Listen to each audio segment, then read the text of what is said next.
Hello guys, എല്ലാവർക്കും നമ്മുടെ കുട്ടി വ്ലോഗിലേക്ക് സ്വാഗതം. ഇന്നത്തെ നമ്മുടെ യാത്ര എങ്ങോട്ടാണെന്നറിയും? കസിൻസ് എല്ലാവരും കൂടെ കൂടി നേരെ ഒരു ആലപ്പുഴ ഒരു ബോട്ടിംഗ് യാത്ര പോകാമെന്ന് വിചാരിച്ചു. അങ്ങനെ ഇന്നത്തെ ഡേറ്റ് ഫിക്സായി ഞങ്ങൾ പോവുകയാണ് കേട്ടോ. ഇനി ഓരോ കാഴ്ചകൾ അവിടെ ചെന്നതിന് ശേഷം കാണാം. അങ്ങനെ ബോട്ടിലൊക്കെ കയറി യാത്ര തുടങ്ങി കേട്ടോ. ഇനി ഓരോ കാഴ്ചകളായിട്ട് നമുക്ക് കണ്ടാലോ. ആലപ്പുഴയുടെ സൗന്ദര്യം എന്നും ഒരു അടിപൊളി തന്നെയാണല്ലേ. ആലപ്പുഴയോടുള്ള യാത്ര എന്നും അടിപൊളിയാണ് കേട്ടോ. സുന്ദരമായ ഒരു നാടാണ് നമ്മുടെ ആലപ്പുഴ, കുട്ടനാട്.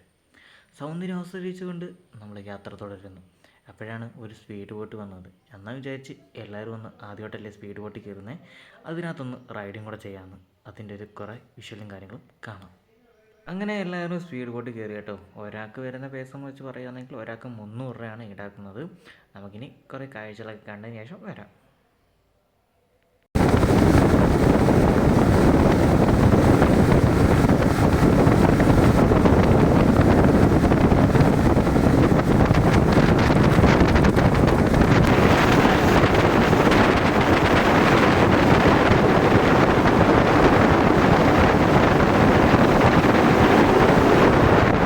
ബാക്കിലിരിക്കുമ്പോഴുള്ള ഏറ്റവും വലിയ പ്രശ്നം എന്താണെന്നറിയോ? ഈ വെള്ളം വന്ന് തെറിച്ച് വരും കേട്ടോ. അതാണ് ഏറ്റവും ബാക്കിലിരുന്നുള്ള പ്രശ്നം. നല്ല അടിപൊളി വ്യൂ ആണ് കേട്ടോ ബാക്കിലിരുന്നുള്ള യാത്രയും. അങ്ങനെ ഫുഡൊക്കെ കഴിക്കാൻ ഷാപ്പിനകത്ത് കയറി കേട്ടോ. ഇനി ഫുഡൊക്കെ വന്ന് കഴിച്ചതിന് ശേഷം ബാക്കി ഓരോ കാഴ്ചകൾ നമുക്ക് കാണാം. ഈ ഷാപ്പ് ഏതാണെന്ന് മനസ്സിലാക്കാൻ തന്നെ ഈ പരുന്ത് തന്നെ ധാരാളം എന്ന് പറയത്തില്ലേ, അതേപോലെ ഒരാളാണ് കേട്ടോ. എല്ലാവരോടും നല്ല ഫ്രണ്ട്ലിയാണ്. നമ്മുടെ കയ്യിലൊക്കെ കയറിയിരിക്കും. ഫോട്ടോസൊക്കെ എടുക്കാൻ വേണ്ടി ഒരുപാട് ആൾക്കാർ വന്ന് ഫോട്ടോയൊക്കെ എടുക്കുന്നുണ്ടോ. അങ്ങനെ നല്ലൊരു ബന്ധമുള്ളൊരു മനുഷ്യനുമായിട്ട് നല്ല രീതി ഇണങ്ങി നിൽക്കുന്ന ഒരു പരുന്താണ് കേട്ടോ. അപ്പോൾ ഈ ഷാപ്പ് മനസ്സിലായവരൊന്ന് കമൻറ്റ് കൂടെ ചെയ്യുക കേട്ടോ.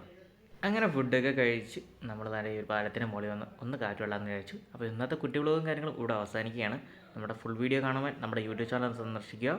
നിങ്ങൾക്ക് കുട്ടി വ്ലോഗും കാര്യങ്ങളും ഇഷ്ടപ്പെട്ടാണെങ്കിൽ ഒന്ന് ഫോളോ ചെയ്യാനും യൂട്യൂബ് ചാനൽ ഒന്ന് സബ്സ്ക്രൈബ് ചെയ്യാനും മറക്കല്ലേ.